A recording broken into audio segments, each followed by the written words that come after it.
por un tiempo máximo de 1 hora. Pues muchas gracias, presidenta, y bienvenido, señor Goñi, a esta comisión.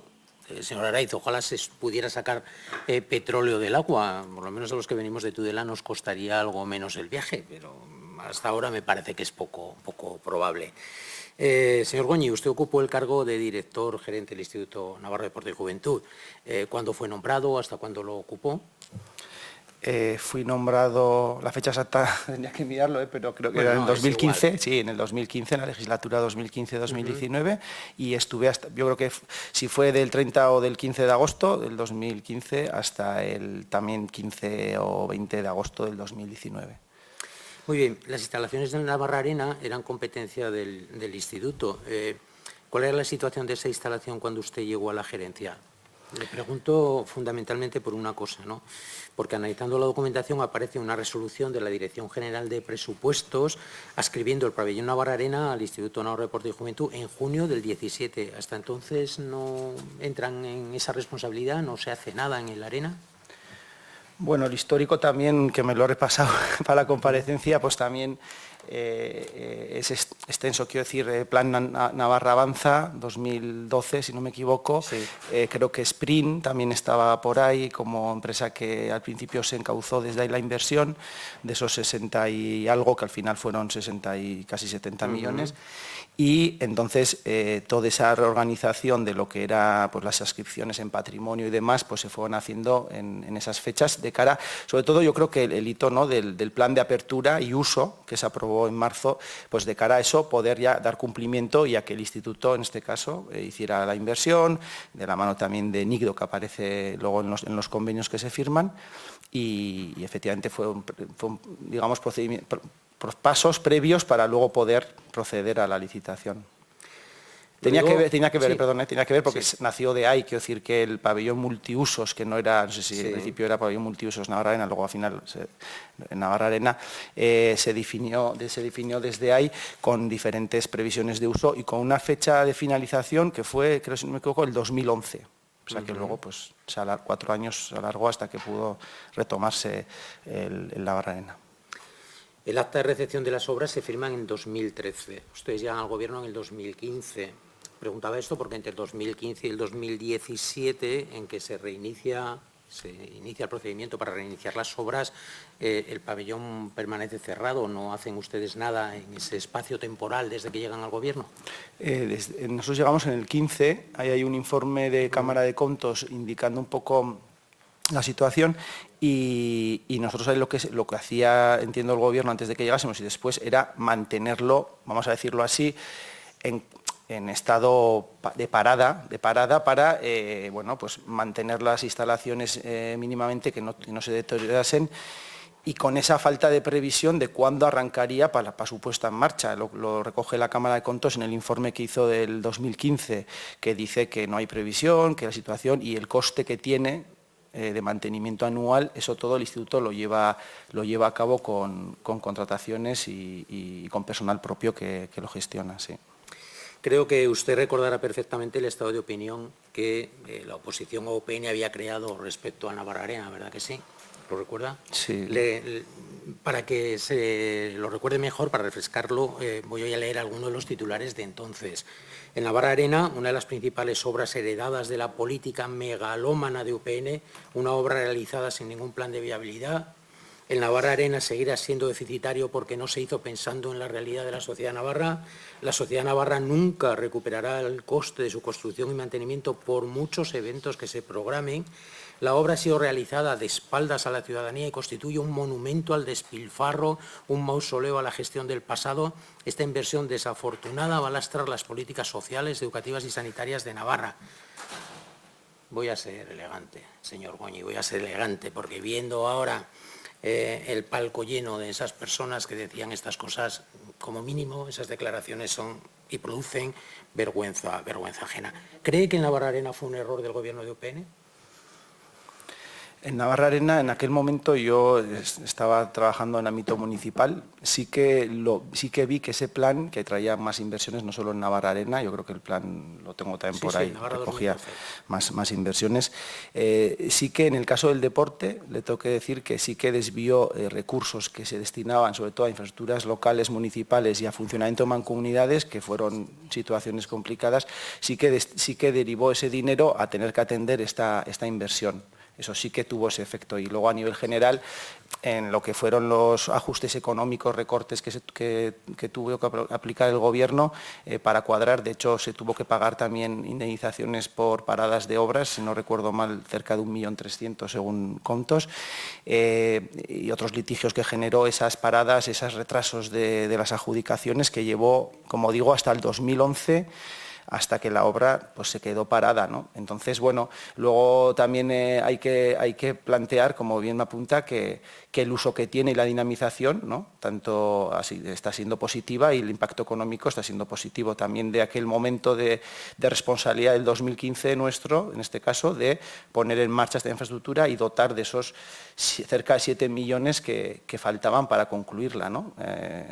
Haciendo esa gestión y planteando su puesta en marcha. Y llevando también una cuestión que sí quería destacar, que era que al principio la Navarra-Arena no contemplaba las federaciones, pero no contemplaba el instituto. Bueno, entendimos que el deporte como unidad de gestión administrativa del deporte en Navarra, el Instituto Navarro Deporte y Juventud, entonces, debiera estar cerca de las federaciones, que al final es el tejido asociativo deportivo, y por eso pues en esas oficinas se incluyeron todos los servicios.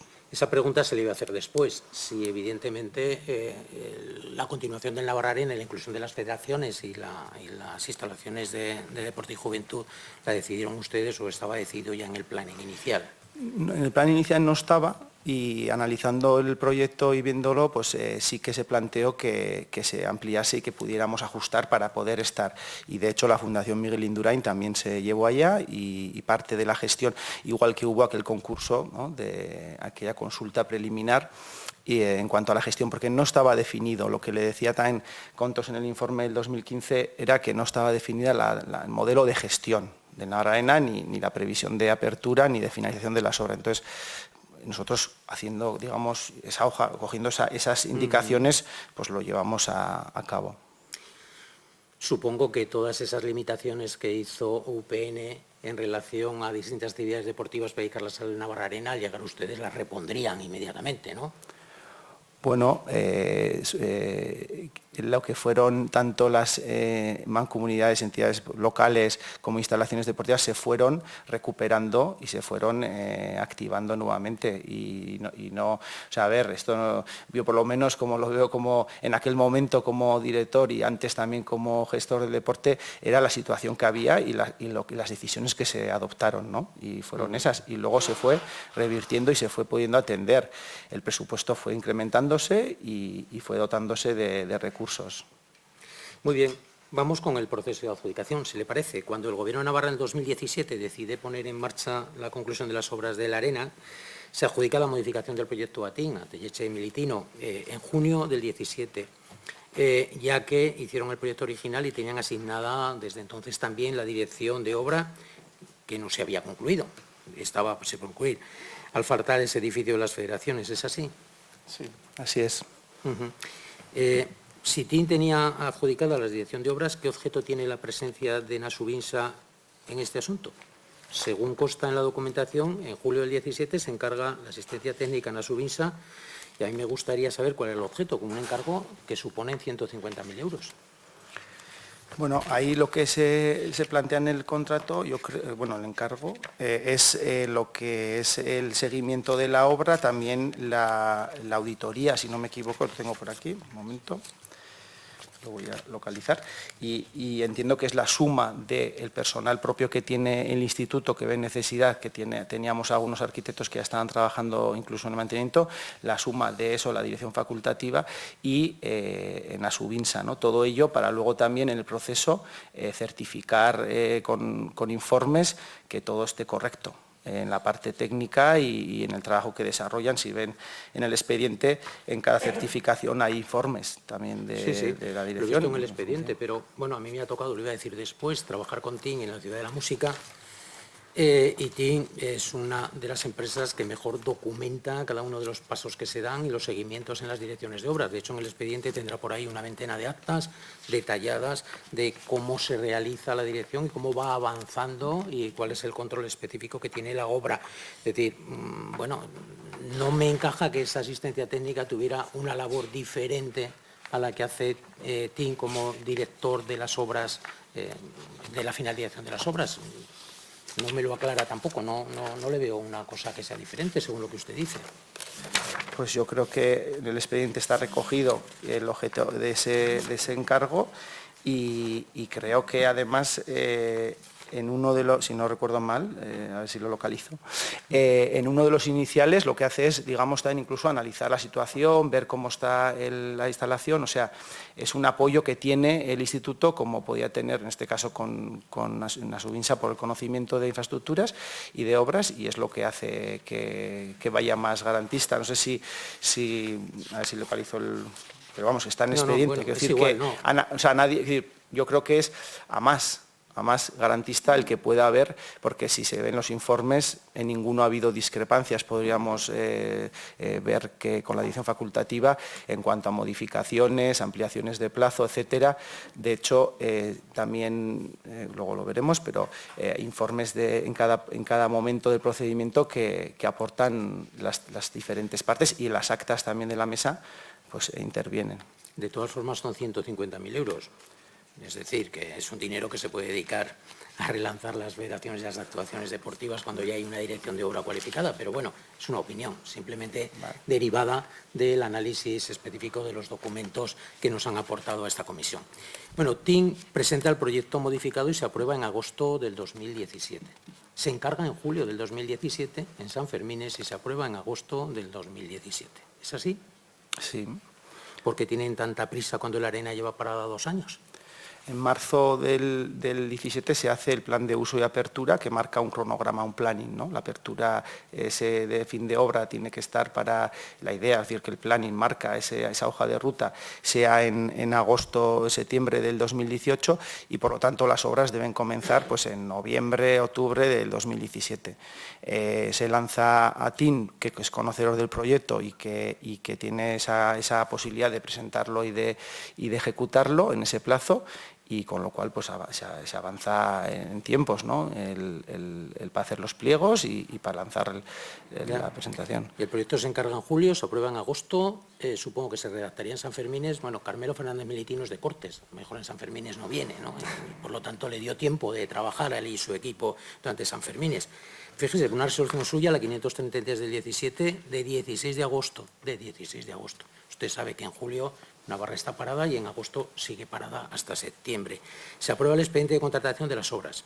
El expediente va al portal de contratación y, según tengo entendido, se plantea una visita a las instalaciones el 25 de agosto del 2017. Seguimos con las prisas. ¿Saben cuántas empresas fueron a esa visita? ¿Era consciente de que se hizo esa visita? Bueno, dos cuestiones de las vacaciones o no. Yo llevo, como he dicho, 11 años en el Gobierno. Julio sí que efectivamente hasta que es el chupinazo se está con una intensidad importante. Luego son los Sanfermines, la segunda quincena es hábil y en agosto normalmente para el 15-20 hay que empezar a preparar presupuestos y suele ser un mes que en agosto se está trabajando. Sí, a partir eso por ahí la pregunta era... Si es consciente de esos plazos en la contratación y le preguntaba por una visita a las instalaciones que se hizo en agosto del 2017. Pues ahí en el expediente consta que había que mandar un correo, ¿no? para habilitarse, digamos, a la visita y solicitar al instituto que me dijera a ver si teníamos correos de esas empresas interesadas y me han contestado que no constan, que no podía acceder a esos correos o que el correo que es genérico infraestructuras institutonavarra.es era, no están ahí, ¿no? Para saber si hubo más solicitud de visita o no, porque había que acreditarse. En una de las aclaraciones, creo, en la que se publicó en el portal, decía que había que solicitar Ahora para poder las acudir. aclaraciones, sí. Le preguntaba si sabe Sí, no, he pedido, no, yo no, porque nosotros, o sea, el órgano de contratación no está en lo que es el proceso de la contratación, ni en las mesas, ni tenemos que estar, entonces, lógicamente, yo soy conocedor de los informes que me elevan y por los que luego yo realizo las resoluciones. De acuerdo, en el portal de contratación, en la documentación que nos envían a la comisión que poseemos, se publican 6 aclaraciones. ¿Cuántas empresas plantearon sus dudas? ¿Sabéis si una de ellas fue Acciona? Pues cuando pedí lo que era la visita, quienes habían pedido poder visitar o no y quién había hecho las aclaraciones o las consultas, mejor dicho, pues no tienen no me han podido facilitar esa información. Y yo tampoco soy la unidad, entonces no puedo saber quiénes preguntaban. De hecho, se publica la contestación, pero no quién lo hace, ¿no? De acuerdo. A la licitación sabe que solo se presenta una oferta. ¿Se plantea en algún momento ampliar el plazo para dar tiempo a que las empresas, ya que se habla y se trata de una documentación compleja, pudieran ejecutar sus ofertas, pudieran presentarse más empresas que solo una? Bueno, el procedimiento, antes también lo he comentado, nosotros, o por lo menos nuestra gestión, ¿no? En mi parte es seguir el procedimiento. Se establece un pliego en el que se recogen las condiciones, entre ellas el plazo, que es conforme a la ley, y el informe jurídico así lo atestigua también, y se lanza la licitación y ese proceso está en marcha. Entonces yo no sé ni quién se presenta ni si hay interés, o sea, nadie tampoco recurre a ese pliego, con lo cual entiendo que bueno, el proceso sigue. Cuando ya se acaba el plazo y empieza la mesa a tramitarlo con las diferentes reuniones y actas, si no hay tampoco ninguna exclusión, pues el proceso sigue y yo en ningún momento, o sea, no teníamos constancia para poder ampliar o no, porque además creo que también hay que seguir el procedimiento, ¿no?, de la contratación pública. Muy bien. La oferta que se presenta sabe que es Acciona Servinavar en una UTE, Pabellón Navarra Arena, en que Acciona tiene el 80, Servinavar tiene el 20. ¿Conocía usted Servinavar? ¿A qué se dedicaba? No había oído hablar nunca de Servinavar. ¿Conocía quién era el dueño? Nos ha dicho que Anchón Alonso sí que le conocía. No, tampoco le conocía. Es decir, cuando a mí me llega el primer informe, yo no estoy en la mesa de contratación, entonces cuando me llega el primer informe de creo que es la apertura del primer sobre y la reunión que realizan, a mí me indican que se han presentado estas empresas, ¿no? Creo que es el acta número 1, y yo ahí veo que son Acciona y Acciona, sí que pues, te suena, ¿no?, pero Servinavar no. Y que va en UTE, que es algo que han conformado una UTE, y yo ahí me entero, no conocía en ese momento, yo he dicho que conocía al señor Alonso a final de la obra, en alguna reunión que tuvimos de cierre de obra, de las cosas pendientes que había. Sí. Ahora hablaremos de eso, ¿no?, porque Acciona desaparece, ya le voy a enseñar algún documento, no sabemos qué hacía el señor Alonso en el cierre de obra, pero bueno, nos lo explicará. ¿Alguien le habló previamente al concurso de a quién había que adjudicar la obra caso de que hubiera varias empresas que se presentaran? No, en absoluto. ¿Sospecha de que alguna de las personas que intervienen en mesa de contratación dentro del Instituto del Deporte mantuviera alguna relación o conociera Servinavar? No me consta. Mire, en la primera reunión de la mesa, el 6 de septiembre del 17, se observan 2 posibles incumplimientos. Uno, que no se había justificado la solvencia técnica de la futura UTE, porque aunque había una relación grande de obras, todas de Acciona, por supuesto, en la documentación no aparecía la justificación de que se habían realizado y, claro, los requisitos eran que pedía una obra terminada de al menos 1,5 millones de euros. Y la segunda, que no presentaban los compromisos firmados de las empresas subcontratistas. La mesa los pide, evidentemente, y en 5 días Acciona envía pues 200 obras, un montón de páginas, con unas cifras de negocio que se acercan a los 800 millones de euros y las cartas de compromiso firmadas por los subcontratistas. ¿Le contaron algo de eso, del funcionamiento de la mesa, de esa petición? No, a mí ni me llega el informe en el que, como bien está en el expediente, dice que se ha abierto, ¿no?, el sobre número 1 y que se han detectado las siguientes deficiencias. Uno en cuanto a la solvencia técnica y profesional, que faltan los certificados de fin de obra finales. Sí. Y luego otro en cuanto al listado de posibles subcontratistas para cada una de las tareas de contrato, pero que solamente presenta algunos de ellos, solo unos, entonces Sí. que se pide que se subsane que todos lo que son las listas de contratación de los contratos o los apartados del contrato, pues que tengan sus documentos que lo comprometan. que se acuerda condicionar esto pues a seguir el proceso y se le pide que subsane y luego ya la siguiente, eso es el acta, luego el informe viene después, ¿no? Pero ya llega en la siguiente, ¿no? Revisado. Sí que quería destacar que en las actas, porque yo creo que también antes se ha comentado, consta bastante claro, confirmado, analizado, verificado por todos ellos, ¿no? Que están en la mesa. Entonces yo entiendo que es correcto y así se procede. Me parece muy bien. Yo le voy a contar algo de eso, por eso se lo preguntaba. Aquí tengo una carta de compromiso de una empresa subcontratista, de las que se presentan, Construcciones Metálicas Arid. Fíjese, está firmada el 18 de julio. 18 de julio. Un día después de que se le encargara la revisión del proyecto a TIN. Un día después. Parece que a Acciona le habían contado que cuando saliera la licitación se podía presentar y probablemente se le iban a adjudicar a ellos, porque pide a las empresas subcontratistas que para esa obra le justifiquen que van a realizar las tareas que se le encomiendan el 18 de julio. Fíjese, ¿le ve usted alguna explicación a eso? Una vez que se solicitan que se subsanen las deficiencias, en este caso los compromisos, se presenta el listado, creo que son de 39 empresas, ¿no? Que van a ser proveedoras. Sí. Hay dos de ellas que efectivamente tienen fecha anterior a la licitación, que entendemos, yo entiendo que eso tiene que ser un error, porque también hay otras tres, lo digo porque no sé si lo ha comentado, hay otras tres que pone que es del año 18, o sea que no sé si un año después, ¿no? O sea, que decir que...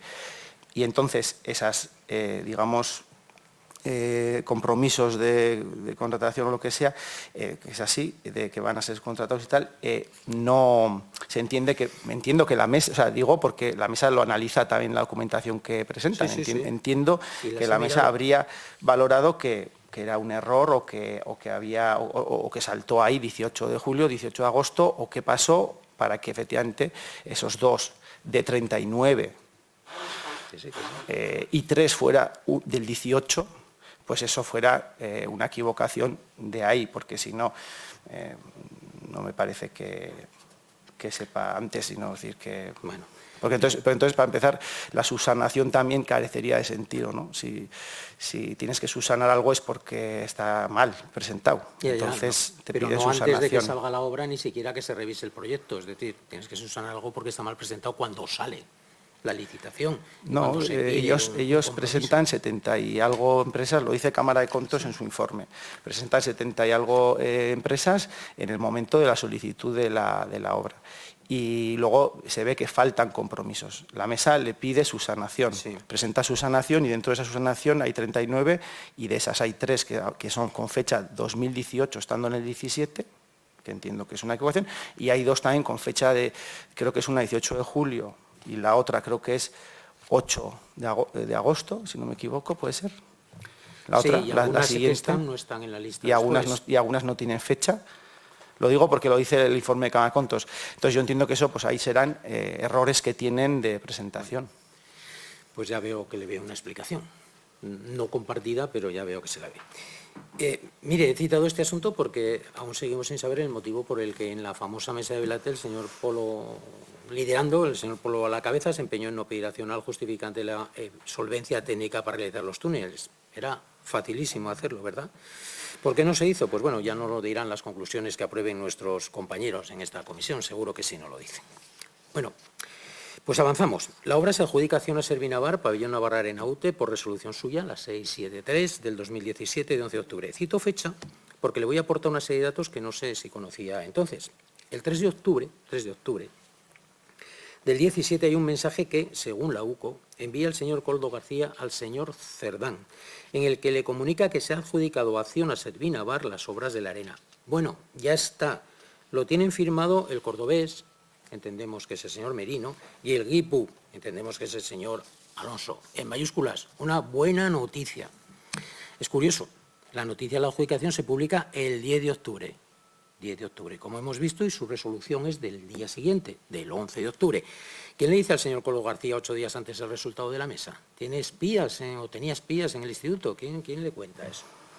Yo creo que también, como consta en el expediente, el día 29 de septiembre, la mesa, yo no estaba en la mesa, procedió a la apertura económica y según he consultado también me han dicho que era un acto público y que había representantes de Acciona, con lo cual desde el 29 de octubre desde el 29 de septiembre, perdón, desde el 29 de septiembre, a falta de que presentase la documentación que se le requería para la firma del contrato, ya sabía que Acciona y los que fueron a aquella apertura de la oferta económica sabían que si cumplían todo lo demás eran la empresa que iba a hacer la obra, desde el 29 de septiembre. Sí. Eso fue el 3 de octubre y luego efectivamente el contrato se firma el 9 de... Bueno, más adelante, en noviembre, ¿no? El contrato se firma en noviembre. ¿Y qué le importa al señor Cerdán la mesa y la adjudicación del Navarra Arena para que sea tan buena noticia comunicada? Pues eso él le tendrá que contestar, yo no soy el señor Cerdán. Pues, supongo que porque, evidentemente, como parece demostrarse, presuntamente, el señor presunto, como yo le he llamado en alguna comparecencia, era el dueño de Servinavar también. Entonces, claro que le interesaba, por supuesto que le interesaba. Bueno, hay una segunda cuestión que nos parece fundamental. Hasta el año 2020, Servinavar era una empresa autorizada por organizar eventos varios, entre ellos alquiler de vehículos sin conductor. No era una empresa constructora. ¿Sabía eso? Vuelvo un poco al procedimiento y a la mesa, ¿no? Yo no estoy en la mesa, los que analizan el primer sobre, que es donde se justifica y se aporta la documentación de los estatutos de las empresas, son los que verifican, analizan y comprueban eso, pero sí que he recopilado, que como ve tengo demasiada documentación y a veces se hace complejo, pero lo encontraré porque lo tengo por aquí. Los estatutos, y sí que entiendo que hay apartados en esos estatutos que hablan de mantenimiento, tema eléctrico, fontanería, obras de los estatutos de Servinavar, entiendo. La mesa, los técnicos, cuando analizan tanto la documentación que aporta Acciona como la que aporta, en este caso, Servinavar, validan que pueden presentar. Sí, con la que aporta Acciona a todos los niveles ya se valida. Con la que aporta Acciona no hace falta que Servinavar aporte nada. Como si hubiera sido la empresa Pedro González, da igual. Es decir, Acciona ya es suficientemente capaz, competente, con solvencia técnica, con personal y con solvencia financiera para afrontar la obra. Por lo tanto, a Servinavar no se le pide nada porque no se le puede pedir, porque no está autorizada para ello. Lo digo porque no justifica Servinavar ni solvencia económico-financiera ni capacidad técnica y que sepamos no aporta un solo trabajador a la obra. En una noticia que sale hoy aparece que aporta un trabajador, un encargado que cobra 60.000 euros al que por lo visto no se le ve por la obra. ¿Tiene constancia de eso? Porque estamos aquí ante el mismo caso que el cuñado del señor presunto en el puente de Sevilla. Es decir, un trabajador que, en fin, que cobra 60.000 euros pero que por la obra aparece poco. ¿Tuvo alguna noticia de ello? Yo, como he comentado, en la parte de lo que es la obra no estuve en el día a día, más allá del final, y entiendo que también en todo caso son cuestiones privadas entre las empresas que ellos tendrán que marcar. Dentro del procedimiento sí que justifica Acciona, porque con que lo haga uno de ellos, pues la UT pues, cumple, ¿no? Yo le digo eso pues porque si me podía justificar que le aporta Servinavar a Acciona para que Acciona le ceda el 20% del contrato, es decir, 915.077,15 como especifica el informe de la OANA, porque a partir de ahí pues nada se supo del socio minoritario de la UTE. Yo tengo aquí el recibí que le mandan a las empresas cuando se produce la adjudicación y mire, el de Servinavar, el recibí de Servinavar lo cuña y lo firma Acciona. Y el recibir de Acciona también lo firma Acciona, es decir, ni en eso se molesta Servinavar, ni en recibir el comunicado por el que se le adjudica la licitación, pues parece que no. Es decir, Servinavar parece que ya ha hecho su trabajo y entonces Acciona es quien se encarga absolutamente de la obra. Bueno, nada se supo de esto hasta que la presión policial, la UCO, obliga a Acciona a revisar esas adjudicaciones que hizo teniendo como socio a Servinavar. Y mire, recientemente reconoce facturas sin justificar en esa obra que Acciona le paga a Servinavar de 200.000 euros. sin justificar. Claro, justifica 300.000 euros en 3 informes de seguimiento de obra que, como he dicho anteriormente, conociendo a TIN y a la minuciosidad de la obra, aparecen en la documentación que nos han enviado una veintena de informes detallados de cada cosa y cada decisión que se toma de la obra. No sé cuáles serán los que hizo o le hizo Servina Acciona como el trabajador de los 60.000 euros, pero la realidad, si eso lo dan como justificante, bueno, pues allá ellos, porque esto es un informe interno de Acciona. Lo que sí dice Acciona es que, sin justificar para nada, Servina Bar se llevó 200.000 euros. Eso lo dice Acciona, ni siquiera lo dice la UCO. ¿Qué opina de ello? ¿Qué le parece? Es un tema que ellos tienen que resolver. Es una cuestión privada entre empresas. Yo, como órgano de contratación, no entro en sus relaciones, que están reguladas, entiendo, también en el estatuto, en las escrituras de la UTE. En conclusión, al igual que ocurre con el Colegio de Arbizu y con otras obras parecidas, el señor Olarte firma con el señor Anchón Alonso una UTE para construir las obras pendientes de la Arena, obra que realiza y gestiona Acciona. Ellos nombran al gerente, al responsable, al encargado de calidad y le pagan a una empresa como Servina Bar, como he dicho, que no se dedica a nada a la construcción, que no aporta recursos financieros ni capacitación técnica, más allá del personal ese que dicen que una vez lo vieron, algo más según el contrato de formalización de la UTE de 900.000 euros. Yo quiero decir que esto queda absolutamente claro, que son hechos absolutamente objetivos, empíricos, por si alguien dice luego que esto es una suposición que se monta UPN desde sus ganas por demostrar algo que no existe. Son los hechos empíricos. Y este portavoz trabaja siempre con hechos empíricos. Usted, supongo, ya me ha dicho que no fue consciente de ello, ¿no? Yo, como director, trabajo además que también soy empleado público, como laboral fijo en una mancomunidad de deportes, le aseguro que todo mi trabajo en la función pública ha sido siempre garantizar que funcione legalmente y que funcione como marca la ley y como los técnicos, tanto juristas como técnicos de la Administración o de otras entidades, aporten y funcione adecuadamente. Rigor, seguridad, y creo que este expediente así lo demuestran los informes de auditoría y el procedimiento. Todo lo demás, como lo último que ha apuntado, son cuestiones internas entre ellos. El órgano de contratación no entra en esas cuestiones. Perfectamente. Vamos a acabar con el tema de la ejecución de la obra. Está perfectamente documentada, lo he dicho anteriormente, en las actas de la obra y bueno, son absolutamente detallistas y exquisitas, absolutamente nada que objetar. También lo ha dicho el señor Araiz con respecto al informe de la OANA. Y nada que objetar tanto al modificado como al aumento del contrato en un 4,36% que se produce. La resolución justificando 48 días de retraso y penalizando 6, por los que se les penaliza con esos 77.000 euros, que también ha nombrado el señor Araiz. En este campo, y por acabar, solo me queda una duda en cuanto a los tiempos. Hemos dicho que el 11 de octubre se adjudica la obra, adjudicación que se hace sobre el proyecto que ha elaborado TIN. Es así, ¿verdad? Sí. El proyecto nuevo. El 13 de noviembre empiezan a ejecutarse las obras, pero solo 7 días antes, fíjese, el 26 de octubre, con todo definido y todo adjudicado, se realiza la presentación del proyecto a las federaciones y a los trabajadores del Instituto Navarro de Deporte y Juventud. Son esas las fechas, ¿verdad? Eso consta en el informe, sí. Le pregunto porque de esa presentación salen una serie de sugerencias que hacen necesario una modificación del proyecto, una modificación del precio y una modificación, por supuesto, del plazo de ejecución. ¿Por qué se hizo tan tarde? Bueno, ahí se había avanzado que íbamos, como he dicho antes, que en el plan de uso y apertura se iba a ir a que la administración, tanto pública, deportiva, como las federaciones, estuviéramos en un conjunto. Se habló incluso de una distribución y demás. No es que fuera la primera noticia que tuvieran, ni mucho menos.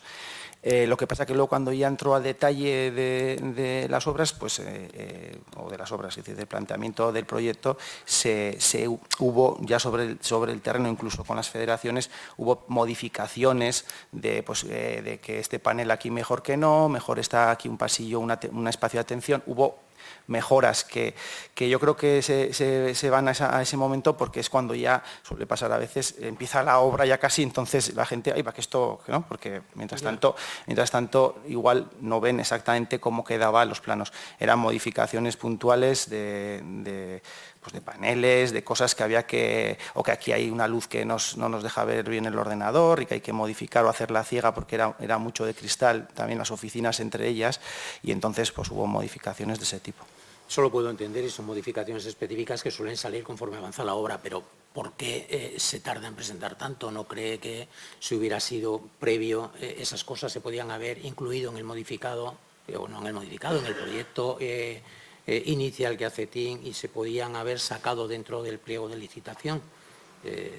No lo sé, no sé por qué no se hace en ese momento, en ese discurso procesal. No todos los 199.000 euros creo que son, ¿no? Sí, es dinero. Sí, pero no todo era achacable a eso. Había más cuestiones que habían ido también planteándose, que incluso creo que en los informes habla que la propia constructora planteó modificar o mejorar, o dudas que había, y se fueron afinando los últimos detalles también antes del arranque de... Sí. Algunas cosas sí, pero bueno, a mí lo que me queda, y con esto termino, es si esa reunión con las federaciones, con los trabajadores, que podía haber aportado una serie de opiniones que hubieran servido para adaptar el proyecto a las necesidades específicas que tenían los distintos órganos, no se hizo antes porque corría mucha prisa hacerla en el verano. Y esa es la duda con la que acabo, y le agradezco su paciencia y sus respuestas, señor Goñi. Muchas gracias. Eskerrik asko, orain Alderdi Sozialistaren txanda da. Lucero jauna, zurea da hitza ordu batez gehienez. Eskerrik asko, lehendakari Andrea. Buenos días, Egunon, señor Goñi. Bienvenido a esta comisión, y también quiero agradecerle la colaboración que está teniendo con la misma. Bueno, está usted hoy aquí porque fue el órgano de contratación de la primera licitación pública que se adjudicó a Acciona y Servinavar. Y esto le da a esta comparecencia un interés particular, porque si alguna de las tesis que ha venido sosteniendo las derechas y la ultraderecha tuviera algún fundamento, pues este sería uno de los primeros lugares donde tendría que empezar a verse algo. Sin embargo, la realidad que nos vemos encontrando es bastante más tozuda, y en este contrato en particular, pues tanto la OANA como Comptos coinciden en algo importante, y es que no estamos ante un expediente con irregularidades invalidantes ni ante un proceso de contratación que sea parte de la legalidad. Los informes consideran que se ajustó a derecho las actuaciones preparatorias, la aprobación del expediente, la adjudicación, la ejecución, y Comptos tampoco ve salvedades relevantes. Esto tampoco significa, ni mucho menos, por supuesto, que esta comisión no tenga nada que aclarar. Al contrario, bueno, pues interesa saber en qué contexto nace, por qué solo se presenta una UTE concreta y qué conocimiento tenía usted como órgano de contratación de las empresas que concurrían. Por tanto, ese es el contexto en el que van a versar mis preguntas.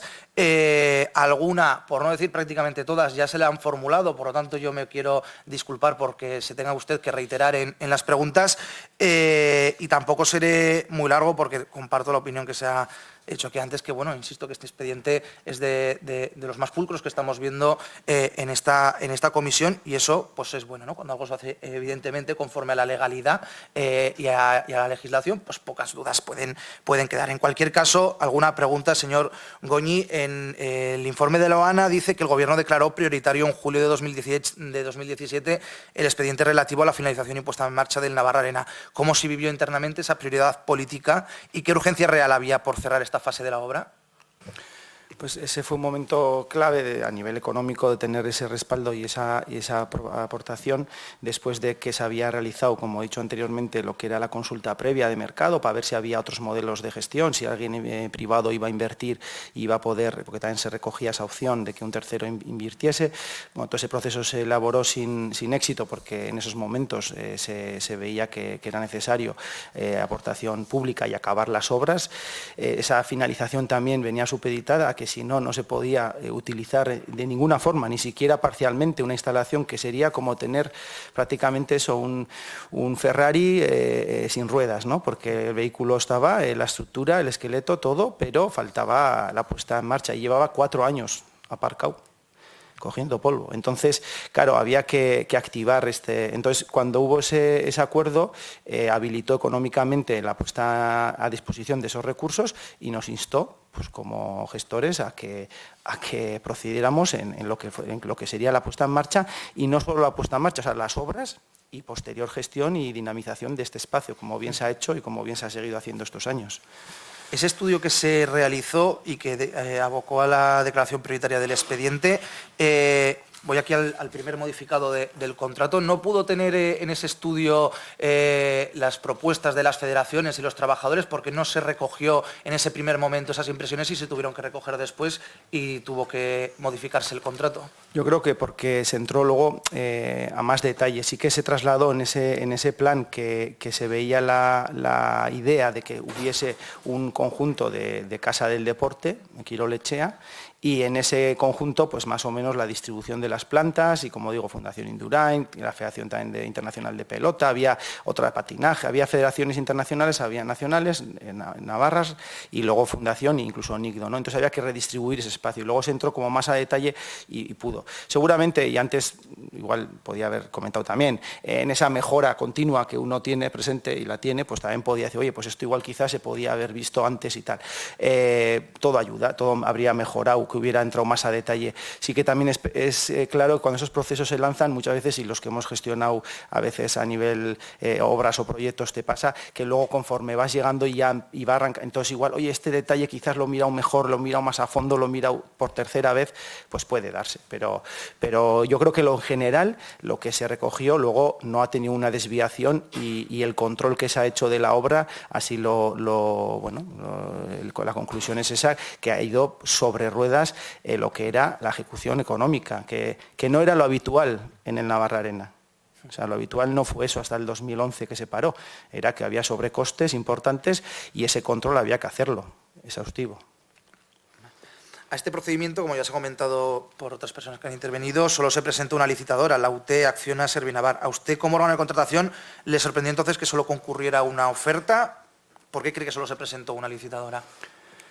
Cuando nos informan ya desde la mesa, cuando licitamos obras en general, obras públicas, te pasa que tienes la preocupación, ¿no? Primero, que se presenten, ¿no? Pues decir, claro, sacas una licitación y vamos a tener gente, no vamos a tener, y luego que los que se presenten sean solventes y no te dejen con la obra a medias, ¿no? Ese miedo siempre lo tienes ahí.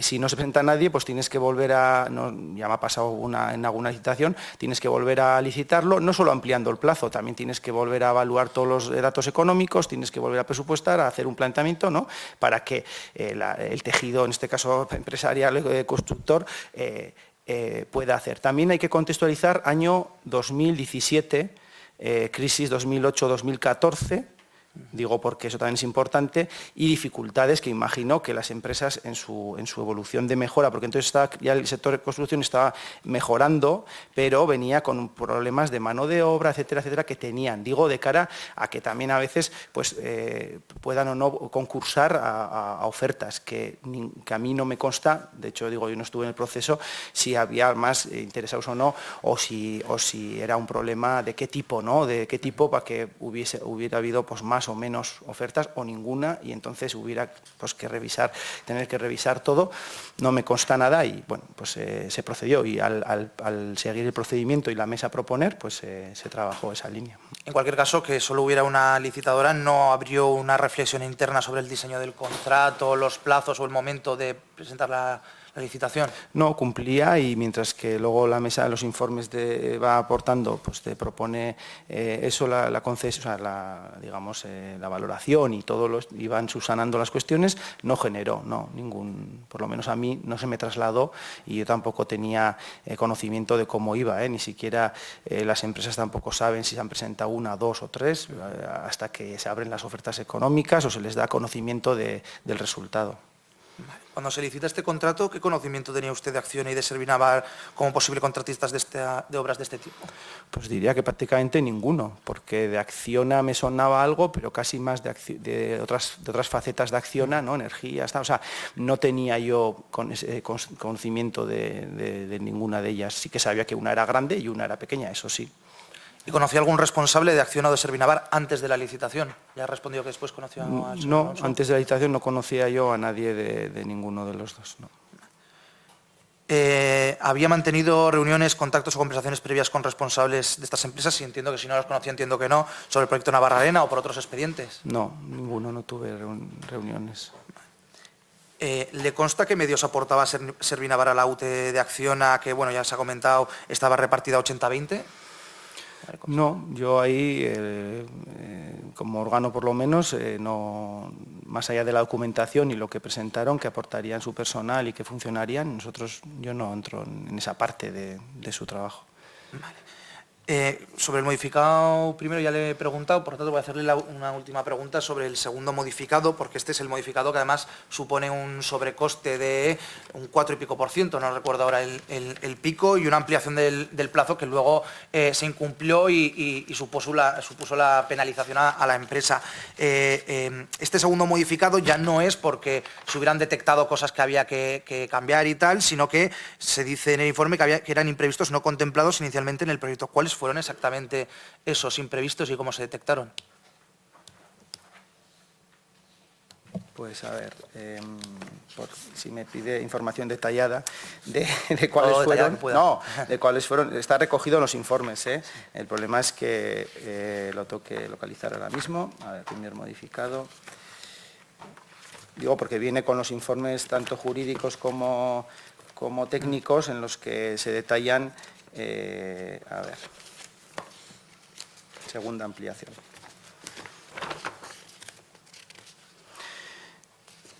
Bueno, hablamos de la segunda ampliación. Existen ciertas unidades que aún no han sido posibles de definir completamente, por lo que se realice su descripción o evaluación, entonces va de mamparas, soluciones de acceso, muebles, buzones. Yo me acuerdo que, por simplificar, que la entrada, por ejemplo, la recepción de la Casa del Deporte, de las federaciones, esa parte quedaba aún por ver cómo quedaba exactamente, si atendían a la parte de la derecha, en la izquierda, si lo que era la corriente, había cuestiones que aún, o del espacio que era, entonces esos se fueron. Luego hubo alguna cuestión, por ejemplo, en los peldaños de hormigón, que para que no fueran resbaladizos se pusieron una especie de clavos que, bueno, pues que había que diseñar. Hubo algún tratamiento en el suelo también de lo que era pues una especie de resinas, cuestiones que algunas se fueron aportando ahí, ¿no? Entonces aquí es donde digo porque lo viene en el informe que tengo, en la hoja 4 o 5, aparecen un poco apuntadas, incluso de la propia, no solo ya de la casa, sino también del recinto de la arena dentro, cierre lateral, protección gradas superiores, trabajos complementarios con puerta Trox JC. Yo de esto pues lo que sé, en el sentido que instalaciones, patch, panel rack existentes, suministros, cuestiones muy técnicas que, como he dicho, con esa bueno, pues capacidad tanto propia de la dirección facultativa como también de la asistencia de Nasubinsa y del personal del instituto y de la empresa fueron afinando y el técnico pues informa de que es procedente, ¿no? Vale, pues esas eran todas mis preguntas, señor Goñi. Muchas gracias. Gracias. Eskerrik asko zuri, orain geroa bairen txanda da, Azkona jauna, zurea da hitza ordu batez gehienez. Eskerrik asko, presidenta, y bueno, dar la bienvenida al señor Goñi y también agradecer las respuestas, yo creo, bastante concretas y concisas, como lo es el conjunto del expediente que hemos podido bueno, pues revisar, ¿no?, en esta comisión de investigación. Yo voy a recordar, yo creo que es una obviedad, algunos portavoces ya lo han dicho, que usted está aquí llamado a esta comisión de investigación como órgano de contratación de las obras del Pabellón Arena y, por tanto, esa era la responsabilidad que usted tenía en ese momento como director general del deporte del Instituto Navarro y Juventud. Y como órgano de contratación, pues a usted lo que le llega en el procedimiento es una propuesta de adjudicación de una mesa de contratación, ¿no? Por tanto, hay algunas preguntas que se están haciendo sobre vamos a decir, las conversaciones o las cuestiones que examinó la mesa de contratación, que las podemos ver en el expediente y que usted conoció también a posteriori como órgano de contratación. Pero antes de empezar a hacer algunas preguntas muy sencillas, porque yo creo que todas las que van derivadas del expediente tanto se han hecho ya como las hemos podido ver en la documentación, desde Geroa sí que queremos hacer o destacar una cuestión importante, que es los antecedentes, ¿no? Ha intentado el portavoz de UPN hacer un marco para explicar las bondades de la inversión realizada en el Navarra Arena, pero es verdad que usted, cuando accede al supuesto director del instituto, se encuentra con una obra sin terminar, con una inversión de más de, estos son datos y conclusiones del informe de contos de 2015, de abril de 2015, justo unos meses antes del cambio de gobierno, en el que habla de que se han invertido 54,2 millones de euros en esta infraestructura y que faltaría para poderla poner en funcionamiento 6,23 millones de euros y que, por tanto, además, se ha decidido paralizar por la falta de recursos o de estimar recursos para terminar la obra y que, además, está causando un gasto anual a las arcas públicas de 400.000 euros. Es decir, es una obra que faltan 6 millones de euros para terminar y que está costando 400.000 euros anuales. Desde luego, no es un ejemplo de la buena gestión, es decir, dejar una obra a falta de 6 millones de inversión y encima generando un gasto corriente sin dar ninguna reversión. Eso es lo que usted se encuentra cuando llega al instituto y lo que usted pretende solventar. No es menor también decir, lo dice el informe de la Cámara de Contos, también ha dicho alguna de las cuestiones, habla de que no hay, desde luego, un desarrollo, no solo un plan para el propio desarrollo del modelo de negocio y gestión que estaba ya desfasado, es decir, había problemas no solo para terminar las obras, sino para hacer sostenible la inversión realizada en esa infraestructura. Y había otros problemas que también quiero recordar y que usted se encontró como el conjunto del Gobierno, y es que se encontraron en 2015 no solo con estas deficiencias en esta infraestructura, sino con unas cuentas públicas que estaban en negativo. Por tanto, que impedían en ese momento también llevar adelante no solo la inversión necesaria en esta infraestructura, sino en muchas otras. Usted ha explicado muy bien, yo también estaba en ese momento en el mundo local, usted venía del mundo local, las necesidades y la parálisis que sufrieron otras infraestructuras locales para poder acometer esta inversión que no terminaron desarrollando. Por tanto, ejemplo de buena gestión, desde luego, no lo es. Como digo, usted se encuentra este panorama. No sé si puede explicarnos un poco cuáles son las primeras decisiones que se toman en el seno del Instituto y del Gobierno para intentar superar estas circunstancias después de que el informe de la Cámara de Contos también haga un mandato en sus conclusiones al propio Gobierno para concluir las obras y analizar un modelo de gestión que sea sostenible. Sí, efectivamente, la situación que nos encontrábamos, he comentado que era de una infraestructura que estaba parada, también con esas indicaciones de que había que mantenerla. Se intentó ajustar al máximo, incluso generando, creo recordar, alguna plaza técnica en el instituto, pues de arquitectos, de aparejadores, para lo que pudiera ser ese seguimiento y ajustar el gasto, que eran de, 410.000, 36.000, hayan de 400.000 euros, para que fuera lo menor posible, pero claro, lo menor posible manteniendo aquello con aras de que, tuviera luego garantía, porque todo lo que podía ser calderas, todo lo que podía ser instalaciones eléctricas tenían que estar de alguna forma operativas en el momento que se iniciase la actividad. Entonces, lo primero fue atender, como diría, aquellas medidas urgentes de ver que había que mantener aquello y seguir manteniéndolo. Y segundo fue empezar con esa hoja, ese plan de uso y apertura, ese análisis de ver qué opciones había y qué requisitos tendríamos, porque había habido también cambios, creo recordar, en alguna cuestión de licencias de apertura, actividad, etcétera, que también había que dar respuesta en lo que iríamos a plantear. Y quiero señalar que antes se ha comentado en la anterior intervención, el acuerdo de gobierno fue importante, y fue tanto importante el declararlo de interés y poner la capacidad económica como que no afectase al techo de gasto del instituto. Eso lo dice también el acuerdo. Y esa fue una condición que pusimos, no podíamos hipotecar todo lo que hacía el instituto para sacar adelante esta. Podemos hablar de otras inversiones que venían en el plan, como el circuito de Navarra, etcétera, que luego pues, han tenido, y se trabajó también, han tenido otros derroteros. Concretamente en esta, la gestión del mantenimiento con el plan de apertura después, y con la previsión de cómo se iba a gestionar mediante el convenio con NICDO, que también fue incorporado, como bien saben, a la mesa y al proceso. Tanto la asistencia con Nasubinsa venía a dar más control y más verificación a todo lo que podía pasar. De hecho, en los primeros lotes hubo desviaciones, como he dicho antes, y también hubo demandas y reclamaciones que tuvimos que atender. Creo que a nosotros nos tocó en nuestro periodo atender 300.000 euros demandas. Entonces, lo que se quería era llevar un control exhaustivo y muy verificado y muy apoyado y muy argumentado para que luego en procesos de alegaciones o reclamaciones tuviera el instituto, en este caso el gobierno, todo bien documentado, y entonces pues se planteó esta forma de gestión, ¿no? Y ya con el plan de uso y apertura se diseñó todo el planning y se procedió. Y bueno, yo creo que los equipos que se conformaron de trabajo, pues también quiero destacar hoy aquí que hicieron una labor muy importante, porque, como digo, la instalación también llevaba 4 años, 4 años parada. Eso es desde el 2011. Este marco es importante y tan importante como... Perdón, desde el 2013, perdón. Como cuando el Gobierno,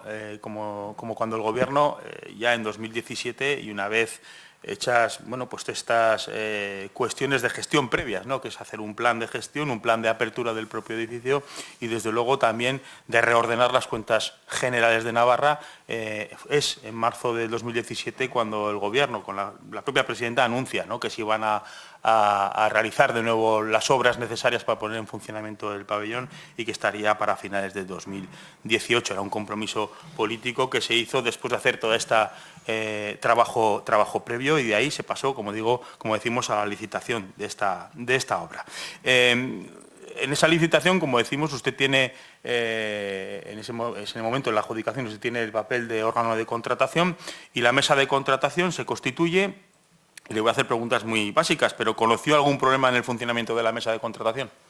No. ¿Alguna discrepancia interna que le llegase a usted? ¿Alguna discusión interna durante el proceso de la mesa de contratación? No. ¿Podría decir que los trabajos de la mesa de contratación se hicieron o se desarrollaron con absoluta normalidad? Yo no conocí, como digo, no estaba en las mesas de contratación y no sabía cómo funcionaba, más allá de, efectivamente, el informe, ¿no?, propuesta que me llega y la documentación que me aportan de las actas y demás. De todo lo que vi, en ningún momento, porque sí que cuando te proponen el informe para hacer la resolución, lógicamente analizas todo lo que te dan y ves si hay algo que llame la atención o que puedas necesitar más apoyo para pedir otros informes o lo que fuera. No detecté nada que indicase nada. Por tanto, a usted le llega a su mesa, como órgano de contratación, una propuesta de adjudicación con absoluta normalidad, con el procedimiento establecido y, como decimos, con absoluta normalidad. Así es. Tan absoluta normalidad que no solo lo constató usted entonces, sino que lo hemos podido constatar en esta comisión de investigación. Lo hemos constatado en el propio expediente, cuando lo hemos visto, en las auditorías, en los informes de La Habana, en los informes de la Cámara de Cuentos, y a partir de ahí, cuando se produce la adjudicación, entramos en la fase de ejecución de la obra. En este sentido, ustedes tienen el apoyo de Nasubinsa, entendemos porque tiene equipos técnicos más especializados en una obra de estas características. Entendemos que el Instituto en los últimos años, además, pues no había cometido obras de relevancia en este sentido, y por tanto había que nutrirse de ese apoyo, como usted ha dicho, de Nasubinsa, y empezamos con la ejecución de las obras. No sé si tiene algo que... Se han hecho ya preguntas sobre las cuestiones más concretas, ¿no?, pero si tiene alguna explicación, puede volver a explicar pues las modificaciones, el incumplimiento del plazo y la consiguiente penalización, cómo recuerda todo aquel procedimiento y qué le tocó a usted en su papel de director. Principalmente, ya se ha comentado, ¿no?, casi todo lo que hemos ido viendo, quizás esa parte de la penalización, ¿no?, que siempre también, pues cuando llegó, lo mismo, qué informes había pues que soportaban eso, y la dirección facultativa indicaba que eran imputables a la empresa 6, de esos creo que 52, ¿no?, totales, pero 6 eran imputables y no tenía, entonces aplicaron esta sanción. Incluso ahí sí que recuerdo una frase que me trasladaron, que fue, oye, nos dicen que hay sanción y tal por retraso. Hombre, claro, es que si ha habido, ha habido. Es decir, que esto no es que no se puede hacer aquí, ¿no? Otra cosa es que luego las discusiones en la mesa hubieran sido, entiendo, y los informes así lo avalan, pues cuánto es de qué parte cada uno tiene responsabilidad. Pero para eso están los informes, para eso incluso el letrado lo recoge y ellos indican eso. Con lo cual se llegó a la última certificación, la quinta, la final, y la penalización se aplicó en ella. Y ya lo último que es donde yo conocí a las personas que estaban ahí de cerca, o sea, la primera vez que les conocí, fue en esa reunión que digo que hubo como de cierre, ¿no? Porque se hizo como un check-in, un listado de las deficiencias que tenía la obra y que se adjuntaron incluso en el acta de recepción y que había que subsanar. Y luego el plan de mantenimiento. Y eso sí que se le recalcó y ahí sí que tuve que incidir a las empresas, a la empresa, a la UTE, mejor dicho, que había que dar respuesta a ese plan de mantenimiento y que tenía que constar que quedase todo el expediente bien. Aportaron esa documentación y subsanaron las deficiencias que había, pues que eran de goteras, de pérdida de agua pues en algún lavabo, o sea, bueno, de lo que es la obra, ¿no? Final de la Barrarena.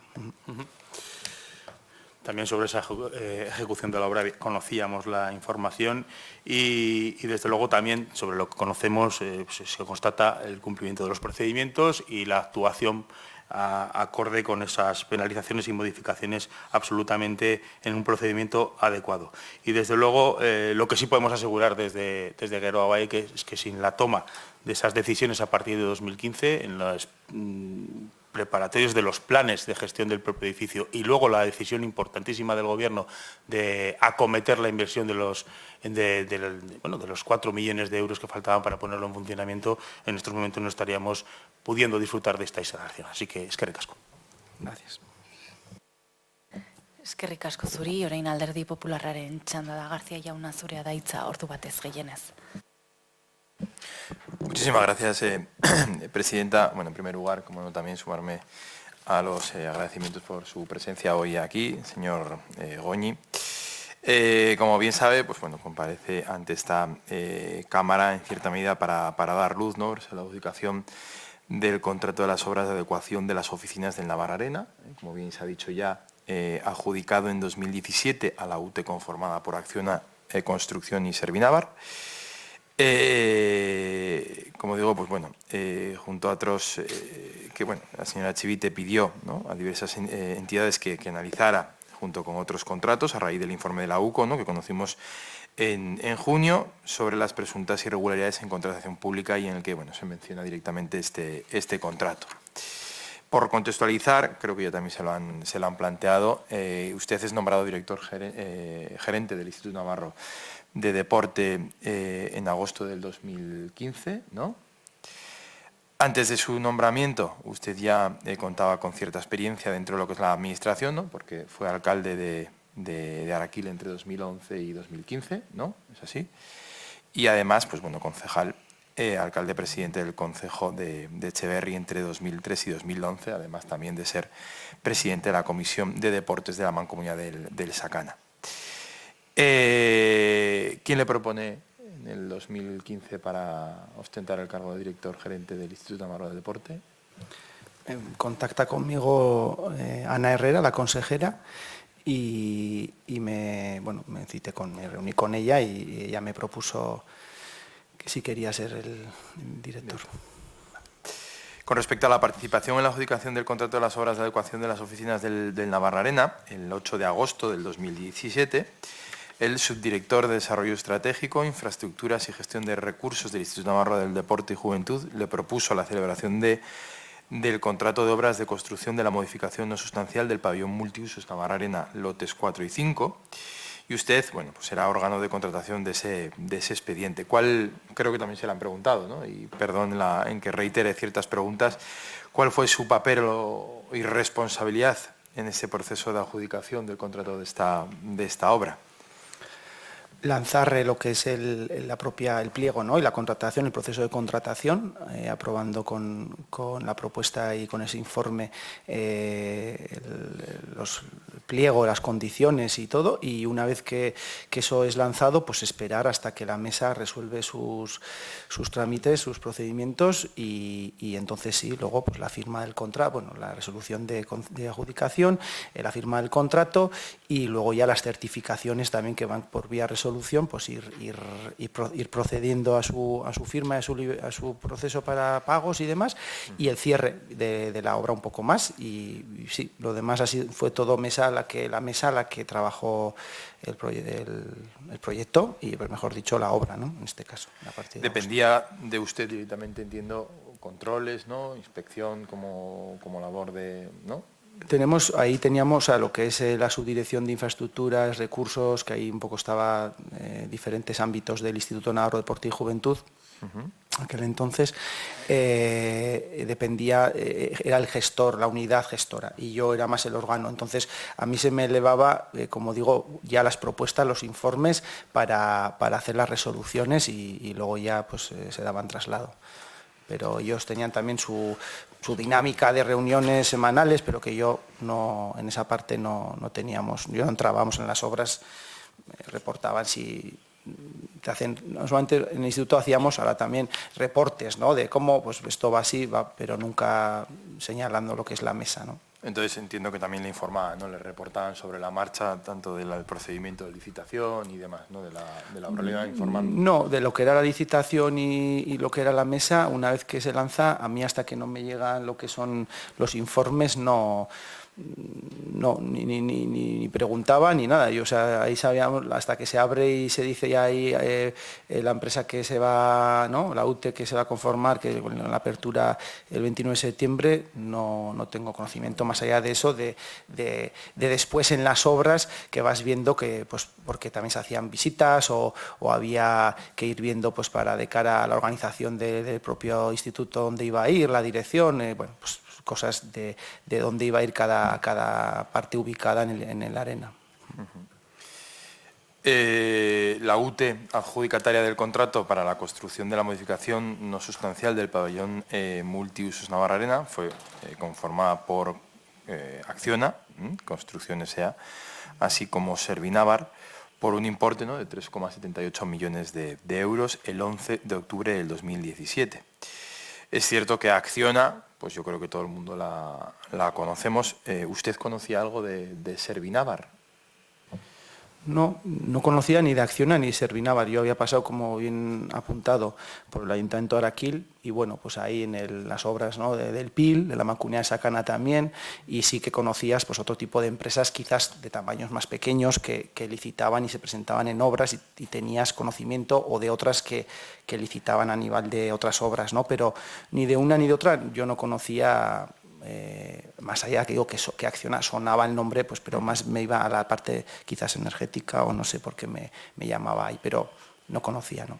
¿Y se informó tanto de una como otra? ¿O? Es que no, porque quiero decir, se saca el proceso, se presentan, y la mesa luego va haciendo su valoración de todo lo que son las puntuaciones y demás, y cuando llega la propuesta ya me llega, y lo que he dicho antes, siempre uno cuando licita tiene esa preocupación, ¿no? De decir, vamos a ver que haya empresas que interesen y que se presenten en cualquier licitación, siempre es eso una inquietud, y luego que funcionen y que no se paren las obras, o si son servicios que se presten adecuadamente. Siempre tienes esa preocupación, y que traten bien a sus empleados y que funcione, o sea, que decir que, bueno, pero como todas las licitaciones que se hacen, eso está ahí presente, sí. Servinavar era una empresa sin apenas trayectoria y se había constituido el 4 de septiembre del 2015. Y ese mismo año se constituye la primera UTE entre Acciona Construcción y Servinavar para la ejecución del proyecto Minamuga. El 19 de octubre del 2017 se constituye la UTE entre Acciona Construcción y Servinavar, ¿no?, para las obras del Navarra Arena, que fue, como digo, el primer contrato adjudicado de obra pública a esta UTE aquí en Navarra. ¿Sabía usted, o conocía, ha dicho que sí que conocía al señor Alonso, que había mantenido alguna reunión con él? ya no solo del ámbito del Navarra Arena. Conocía que el dueño de Servinavar, bueno, ahora entiendo que sí, está claro, estaba imputado por el tribunal, o está imputado por el Tribunal Supremo. Entiendo que ahora sí. Yo al señor Alonso, lo comentaba antes, le conocí después, o sea, no antes de licitar ni mucho menos, sino cuando acabábamos las obras. Era la toma de contacto que hubo con esa reunión de cierre de la obra, no le conocía. ¿Y durante las obras tampoco? Y durante las obras ni... Es que yo durante las obras estaba la subdirección, la que era la que llevaba las obras del día a día. Yo no... Eso fue al final, ya digo, con incidencias de cierre y con plan de mantenimiento que había que dejarlo bien cerrado y que era el momento crítico, entre comillas, digo, por las anteriores experiencias del lote 1, del 2, del 3, que hubo alegaciones y hubo recursos y hubo disputas entre empresas, cosa que aquí, bueno, a pesar también de la penalización, pues se firmaron las actas o los documentos y fue para adelante, ¿no? No conocía. Y luego ya lo demás pues he ido conociendo ahora, ¿no? Después. Al señor Cerdán, ¿lo conocía? Al señor Cerdán no... O sea, no lo puedo decir que no le conozco, porque es público, es una persona pública. Coincidí una vez con él, creo, si no me equivoco, era el partido España-Lituania de baloncesto, pero creo que esto era ya 2019, en el palco tal, vimos el partido, pero no, o sea, no creo que saludarnos o lo que sea, pero bueno, no hemos hablado nunca, no le conozco al señor Santa, no. O sea, personalmente, quiero decir. Supuestamente, ¿no? Servinavar nace dedicada a la gestión de servicios para trabajos administrativos como archivos, digitalización y destrucción de documentos, bibliotecas, cobros, encuestas, toma de datos, lectura de contadores, organización de todo tipo de eventos como congresos, ferias, exposiciones, según, como digo, constaba en su objeto social. Fue en noviembre del 2019 cuando cambia su objeto social a la elaboración y ejecución de toda clase de proyectos de construcción y edificación. Por lo tanto, el contrato de obras de adjudicación del Navarra Arena se lo adjudicó figurando en el objeto social inicial que se correspondía con la actividad del contrato, o sea, que no corresponde con la actividad del contrato. ¿Cómo explica esto, ¿no? Que no coincida el objeto social con el contrato, la actividad contratada? Antes lo he comentado y ahora he encontrado los estatutos porque como tengo aquí... vuelvo a decir lo mismo, yo la verdad es que esto lo veo ahora después, ¿no? Analizando como ha hecho casi, voy a decir, pues la parte auditora, ¿no? O sea, ahora con toda la documentación y miro y analizo, ¿no? Entonces la mesa habría valorado que sí. De hecho, los estatutos que tengo aquí, que son que no son, que entiendo que son los que presentó en la licitación, aparecen entre los objetos, los que ha comentado usted, aparecen. Luego aparece servicio de conservación y mantenimiento de muebles e inmuebles, como conservación y mantenimiento de todo tipo de edificios industriales, carreteras, pistas, calzadas, conservación, aguas, depuradoras, saneamiento mobiliario, y luego aparece servicios de mantenimiento y reparación de equipos e instalaciones como instalaciones eléctricas, electrónicas, comunicación. Yo entiendo que esto habrían visto también la mesa y verían que tenía que ver o no. Vuelvo a decir, es la mesa la que valora esta documentación y yo no estaba en la mesa y esto lo hago ahora a posteriori y analizándolo así, pero si no, pues imagino que tanto el informe jurídico como los técnicos dicen constantemente en el acta segundo, antes se apuntaba al acta primera, en el acta segunda dice se procede a la revisión y calificación de los documentos, se pide su sanación, se analiza. Yo entiendo que, y así consto porque sé que el equipo que había, tanto jurídico como técnico, ha funcionado correctamente siempre y es de gran calidad, pues lo analizaría. Hasta ahí y no pretendo con esto más allá de lo que veo ahora, ¿no? con la documentación. Con respecto a las cuotas de participación en la UTE, Acciona Construcción 80% y Servinavar un 20%, ¿le parece, creo que se lo han preguntado ahora mismo también, ¿le parece que quedó así reflejado en el desarrollo y en el reparto de la ejecución de las obras? Lo he comentado antes, un tema privado entre ellos. Nosotros, como órgano de contratación, adjudicamos a una UTE y luego ellos el funcionamiento, pues el que tengan y ellos tienen que saber, ¿no? Nosotros no entramos en esa parte interna de funcionamiento de cada uno, pues lo que tiene dentro de la UTE, ¿no? Ni sus relaciones que ellos tendrán que aclarar o definir.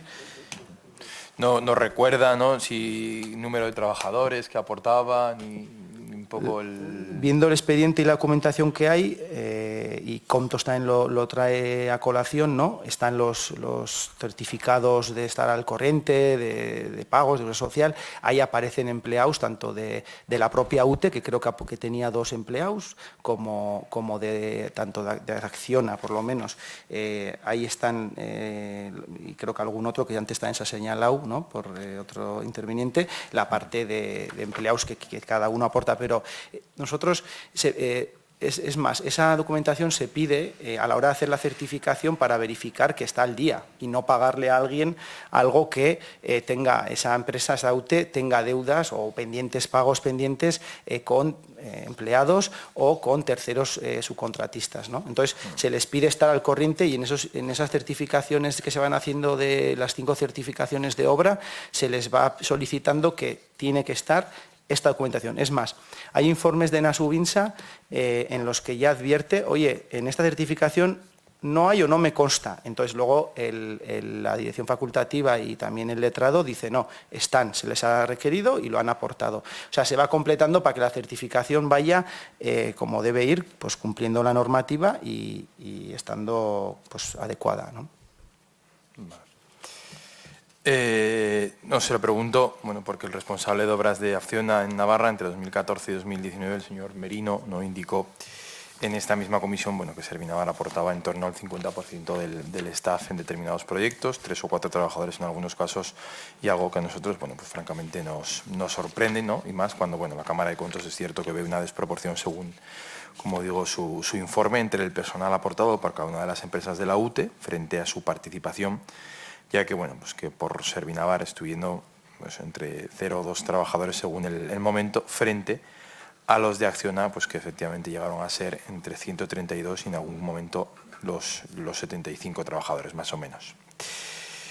Bueno, a nosotros sinceramente sí que nos llama la atención, ¿no? Y lo hemos venido repitiendo en diferentes ocasiones en esta comisión, ¿no?, que una empresa como Servinavar, sin apenas trayectoria ni estructura y desde luego no relacionada con la actividad de varios de los contratos analizados, haya participado, como digo, en numerosas ocasiones en UTE con una empresa de la trayectoria, ¿no?, o la categoría que pueda tener Acciona. ¿Qué valor añadido considera que Servinavar aportaba, ¿no?, a Acciona para la ejecución de esta obra en Navarra Arena?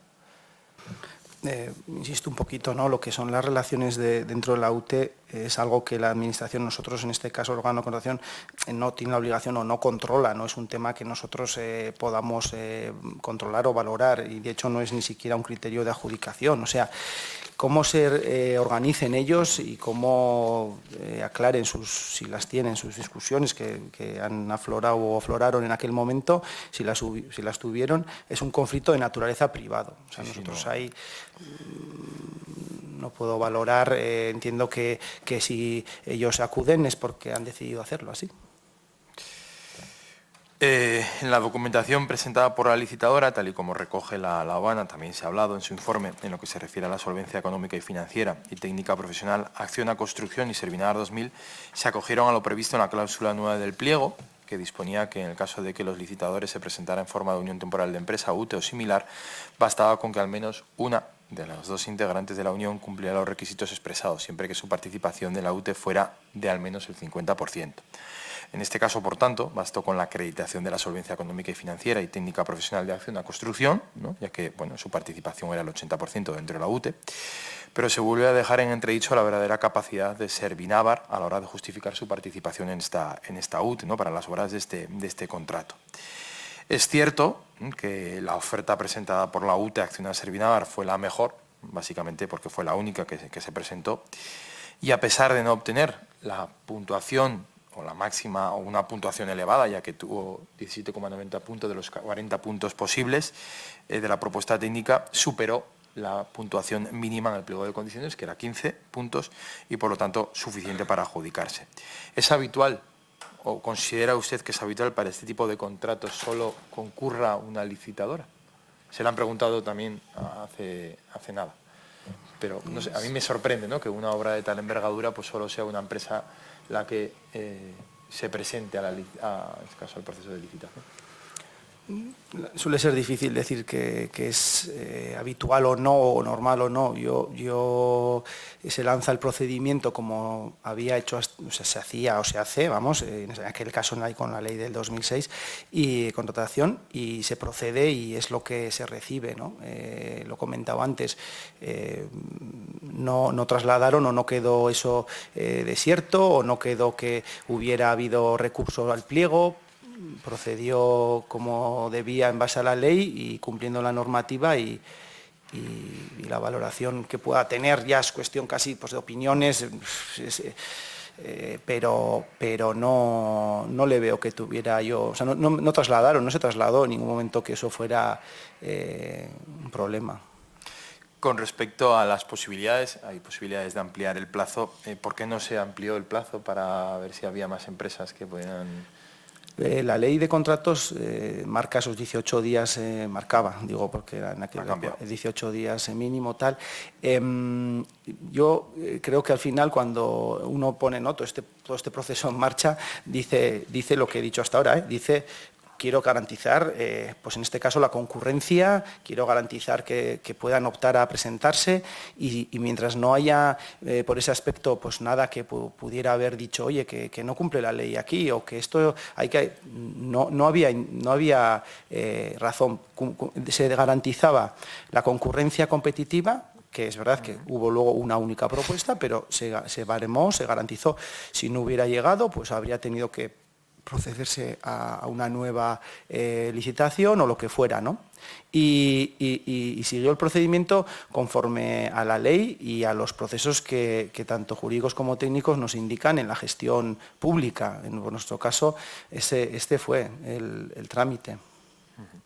También le han comentado antes que el informe de la UCO de junio del año pasado aportaba, de la UCO, aportaba un mensaje, ¿no?, en el que presuntamente Koldo García ya adelantaba a Santos Cerdán que el resultado de esta adjudicación, y dice: buenas, bueno, ya está, lo tiene firmado, como digo, se lo han planteado también, se lo han dicho antes, lo tiene firmado el cordobés y el Guipú, una buena noticia, ¿no?, escribe Koldo a Santos Cerdán el 3 de octubre de 2017, es decir, justo una semana antes de que el Gobierno de Navarra adjudicara el contrato de las obras de adecuación del Navarra Arena a la UTE Acciona Servinavar.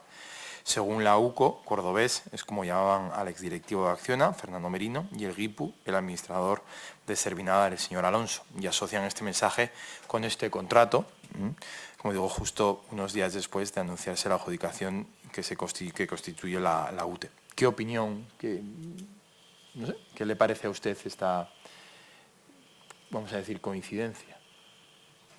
Lo he comentado, o sea, es una cuestión que ellos se comunican. Yo lo que sé es que, mirando ahora la documentación y el acta del, creo que he dicho antes, del 29 de septiembre, es cuando se procede a abrir esas ofertas económicas, y ahí es cuando ya saben que si luego aportan todo lo que se pide para la formalización del contrato, que se hace a principios de noviembre, pues serán adjudicatarios. Luego ya ellos ahí tienen esa conversación que yo...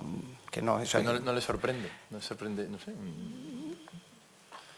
Hombre, pues la ves así y dices, pues no sé ellos qué andan, ¿no? Pero conmigo, lo que es, y con el órgano de contratación, yo no...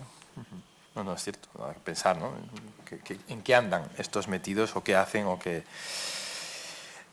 Ha dicho que efectivamente le nombra a la señora Herrera, consejera en su momento de Cultura, Deporte y Juventud del Gobierno de Navarra. Entiendo que con ella hablaba también, le informaba sobre las obras, ¿no?, del Navarra Arena, ¿no?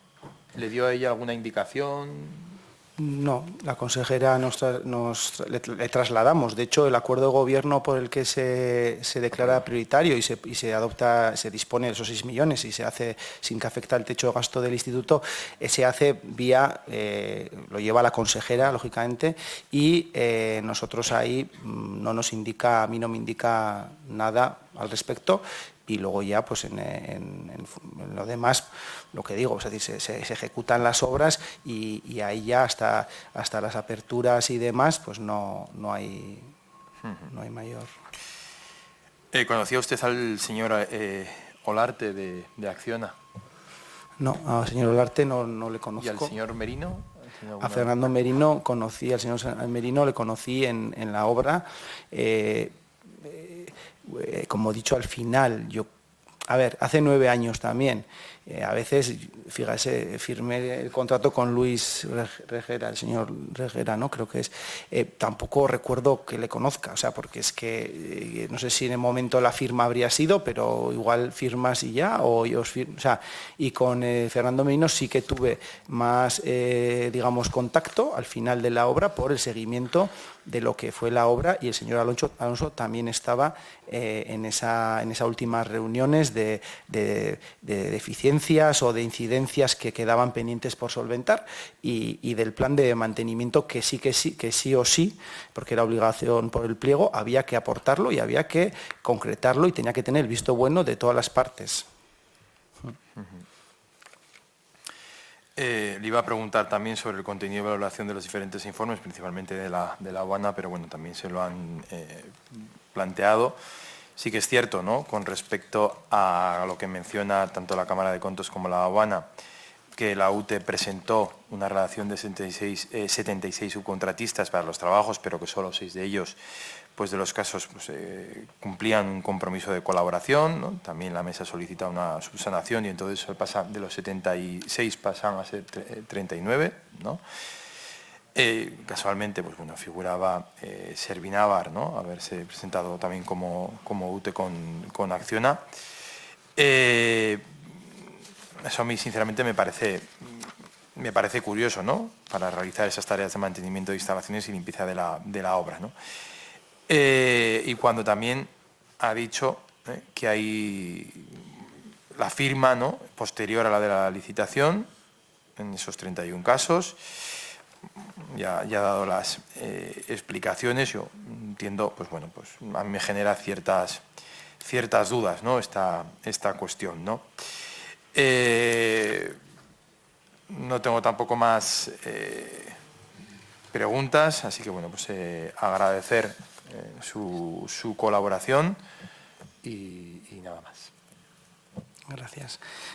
Eskerrik asko, orain kontigo zurekinen txanda da, Garrido jauna, zurea da hitza ordu batez gehienez. Eskerrik asko, lehendakari Andrea. Bueno, bienvenido a esta comisión, señor Goñi. Va acabando la ronda de interrogatorios. Bueno, vamos a poder comer hoy en casa, parece, o sea que eso siempre es una buena noticia. Yo creo que las dos preguntas más relevantes que podemos tener en esta comisión ya las ha contestado. Una de ellas es cómo ese mensaje de Koldo a Santos se podía dar antes de que se diera lugar la adjudicación. Ya ha explicado usted que una apertura pública de un sobre y con una única empresa, bueno, pues salvo sorpresa era bastante evidente que iba a ser la adjudicataria, con lo cual creo que eso queda resuelto. Y la segunda, terminada con eso, me parece el señor García, es bueno, pues cómo puede estar fechada alguna de esas cartas de compromisos de manera previa a lo que es la propia licitación. Bueno, pues puede ser un error, no lo sabemos. Usted, desde luego, no tiene la información aquí. Deberíamos preguntárselo a Acciona. Lo que pasa es que ya sabemos, bueno, que es algo renuente Acciona, algunos de sus responsables, a contestar a nuestras preguntas. Yo creo que eso era lo fundamental, las dudas que podemos tener en un proceso de licitación en la que hay una única empresa que licita. Es que, más allá de lo que ha dicho el señor Array, de que los actos preparatorios estén bien, de que no haya ninguna irregularidad en la mesa de contratación, pues es que si solo hay una única empresa es bastante difícil que haya algún tipo de injerencia, manipulación o discriminación hacia una única empresa, ¿no? Yo creo que eso es bastante evidente. Y la única duda, en todo caso, que puede surgir, ya que estamos aquí, porque eso creo que ha dicho el señor Araiz, sacar del agua petróleo, ¿no? Pues efectivamente, una vez se viene aquí ya se pregunta por todo, y la única duda que puede haber es por qué se presentó una única empresa. Esa es la única cuestión que no, entre comillas, que puede suscitar alguna duda, y es la primera que le voy a preguntar. ¿Por qué cree, señor Goñi? Yo no le voy a preguntar si es raro, si es difícil, si es normal. Le voy a preguntar por qué cree que se presentó una única empresa, si cree que el presupuesto era muy ajustado, si cree que las fechas que eligieron no eran las idóneas. Bueno, ¿por qué? Pues también es una contestación difícil, ¿no? Porque ahora ves, ¿no?, muchas veces y dices, a ver, ¿por qué creemos que no hubo más interés? Yo creo que, vuelvo a decir, ¿no?, el contexto, ¿no? 2017, he estado revisando un poquito, digo, a ver, ¿cómo estaba entonces el sector? Porque ya digo que hace casi 9 años. Entonces, te das cuenta, eso, 2008-2014 hubo ahí una pérdida de empleo en el sector, creo que de 22.500 empleos, casi 3.000 empresas de construcción. Yo no sé si el tipo de obra, muchas veces las obras, esto ya es una opinión mía, pero decir en general, las obras dependen qué tipo de obra sea y en qué se especialice, si son conducciones, si son movimientos, si son muchas subcontrataciones. Hay empresas que están más preparadas y son más adecuadas y se ven con mejor capacidad que otras para licitar y presentarse. Yo no tengo la respuesta a su pregunta en el sentido de por qué. Sí le puedo decir que hubo ese proceso de consultas y de aclaraciones, que hubo consultas. Quería tener las consultas, me gustaría haber tenido los correos de hace 9 años a esa dirección genérica de infraestructuras que viene en el portal para saber qué empresa preguntó lo qué, luego la contestación ya la tenemos, pues preguntan la garantía de tal, no sé qué, y se le contestó. La visita, ¿quién la hizo? Pues es que realmente ahí no tenemos esa información. Pero más allá de eso, yo insisto en garantizar esa parte y que coincidió las fechas, como decimos, mediados de agosto, que ya es la segunda quincena, que para nosotros por lo menos es ya más hábil que el 5 de julio, y luego hasta el 4 de septiembre, ¿no? Entonces, ahí tampoco no hubo recurso al pliego, que tampoco hubiera habido igual capacidad por el sentido de que cumplía la ley. Y he estado mirando otras obras, de hecho en la comisión también se están analizando, y tienen 18 los mismos días, y hubo 1 o 2 o 3 empresas. Entonces también habría que ir a ver, pues, el tipo de obra. Esta obra era muy interior, era muy de amueblamiento, por decirlo así, porque era el lote 4 o 5, luego faltaba el equipamiento, porque en total eran 6,5 millones largos, y estos dos eran más obras también de albañilería, pero no era tanta, pues eran echar suelos, techos, era cierres, entonces eran quizás pues cuestiones que les tenía que encajar a las empresas que se presentarían, digo yo. En el momento que valoraron la fecha en la que lanzar la licitación, estaba mirando aquí el anuncio, el 17 de agosto es cuando la publicaron, me parece, en el portal de contratación, y dieron desde el 18 de agosto hasta el 4 de septiembre. Valoraron si eran las fechas idóneas.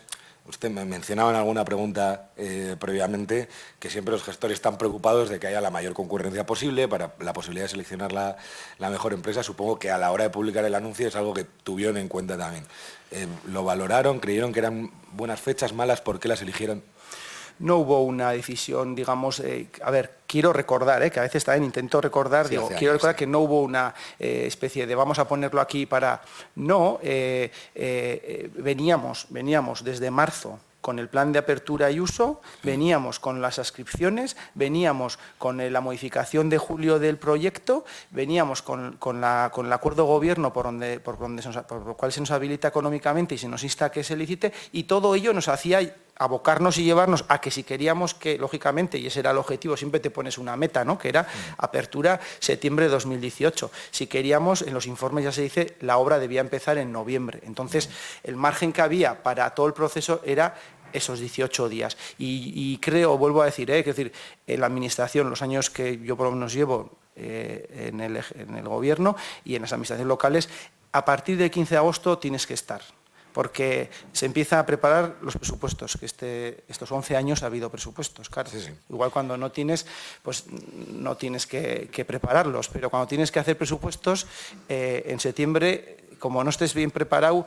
pues te comen los demás. A mí no me extraña, como algún portavoz que me ha precedido, que se trabaja en agosto. A mí no me parece particularmente raro. Sí es cierto que quizá en un nuevo inicio de curso no son las fechas más fáciles a la hora de que las empresas, bueno, pues tengan el tiempo, el equipo y la estabilidad suficiente como para preparar una licitación de estas características, pero entiendo lo que hicieron ustedes es mirar, bueno, pues el objetivo y tratar de calcular a retrospectiva los tiempos necesarios para cumplir ese objetivo, ¿no?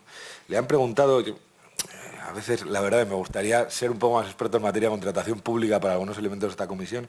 ¿Por qué no ampliaron el plazo? Yo tengo incluso alguna duda si es justificación suficiente para ampliar el plazo que se haya presentado una sola empresa, afectando a las condiciones de igualdad que tienen que ver para el acceso, etcétera. O sea, yo creo que eso jurídicamente incluso sería muy discutible. Eso sería discutible, efectivamente.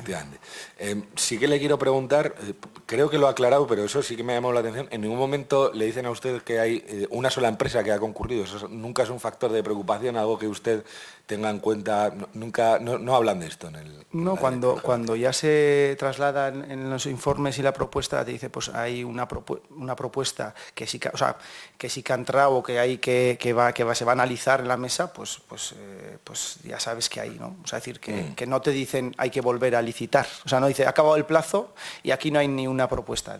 Han entrado propuestas. Ahora hay que ver si cumplen o no. Y de hecho, en esas valoraciones exhaustivas que están en las actas, como bien se han apuntado anteriormente, las puntuaciones pues, se analizan a fondo y se justifican y tal. Entonces, yo personalmente y como director, ya como cargo y en general, la preocupación siempre era esa, decir, oye, vamos a ver que hay que intentar cumplir los plazos, entonces que haya, que funcione, que vaya bien y que no nos quedemos con la obra también, a veces lo que digo, pues que no era ya obras quizás igual de cimentaciones y tal, sino que era ya más concreto la parte de oficinas, ¿no? Entonces, bueno, oficinas y el espacio que hay entre la otra parte de la arena y luego también cuestiones de la licencia que había que habilitar, o sea que tenía cosas, la licitación, que había que ponerlas en marcha. Bueno, le voy a hacer un par de preguntas de perogrullo, pero por hacérselas quiero que quede constancia. ¿Tuvo usted contacto con Acciona o Servinavera en algún momento antes de que hicieran la oferta para hablar de la licitación, para hablar de las obras, para ver lo que había pendiente? No tuve ni un contacto, no conocía yo. ¿Tiene constancia que alguien del departamento tuviera algún contacto por estas mismas obras antes de que se publicara la licitación? No me consta que... Durante el proceso de adjudicación, en todo lo que tiene que ver la deliberación con la mesa y la propuesta de adjudicación posterior, ¿tuvo usted constancia de que hubiera alguna anomalía que merezca la pena destacar en todo el proceso de adjudicación? No me trasladaron, en los informes no veía yo nada que me llamase la atención de esa parte. Incluso a posteriori, con toda la información que tenemos hoy, con esa duda que usted ha denominado ¿en qué andan estos?, que es gran parte del trabajo en esta comisión, ¿en qué andaban estos o no andaban estos? Con toda esa información y mirando la retrospectiva, ¿hay algo que le llamara algo que le llame la atención? ¿Algo que en su momento pasara por alto y ahora le resulte extraño de todo ese proceso o no ha encontrado nada? De lo que es nuestro proceso de contratación y eso no veo nada. Luego ves esto que ves todo lo que se ha publicado y los informes y donde en ese informe primero de la UCO efectivamente pues incluso salía yo, ¿no?, como órgano contratante con mi DNI y con mis nombres y apellidos. Dices, bueno, pues no sé, o sea, todo esto sí que te genera preocupación, lógicamente, y una especie de desazón o mal sentimiento, eso está claro, ¿no? Eso está claro, y eso lo tengo ahí. Pero quiero destacar, y lo destaco, lo que confío yo en la función pública, en el trabajo de mis equipos públicos, de los empleados y empleadas, de la contratación, de lo que se ha hecho por nuestra parte, el trabajo ha sido adecuado y ha sido correcto, y así lo avalan, y con ese respiro lo tomé, tanto los informes de la OANA como Contos, como también el tercero privado, que también lo abarca, ¿no? Entonces, muchas veces después de vistos, todos somos, digamos, listos y dices, esto si se habría hecho, se habría hecho. Muchas veces te puede generar esas dudas, pero la confianza, el trabajo y lo que está aquí soportado en documentos, informes, a mí me aportan esa visión del trabajo que hicimos, trabajo riguroso, intenso y con objetivos claros de puesta en marcha de una infraestructura que, como digo, llevó muchos recursos y que estaba parada, es que estaba sin utilización, y también eso generaba problemas a nivel de gobierno, lógicamente.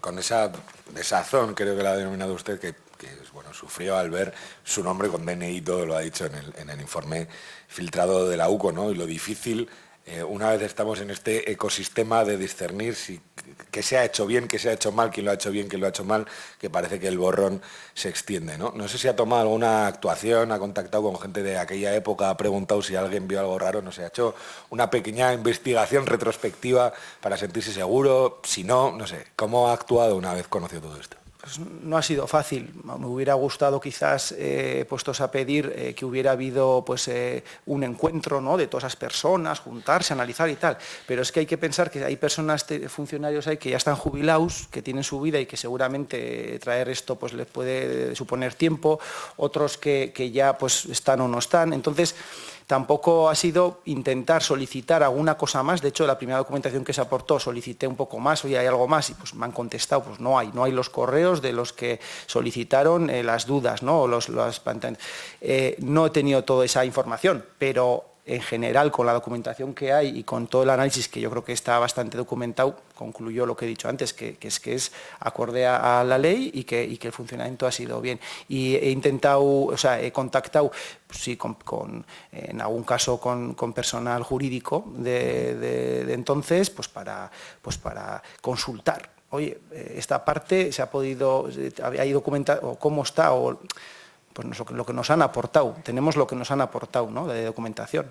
Entonces, ¿está usted seguro, tranquilo con el desempeño que ha tenido de las distintas responsabilidades que ha habido en la administración, en la administración pública, esos 11 años que lleva usted del Gobierno de Navarra a la luz de todo esto? ¿Está seguro del trabajo que ha realizado?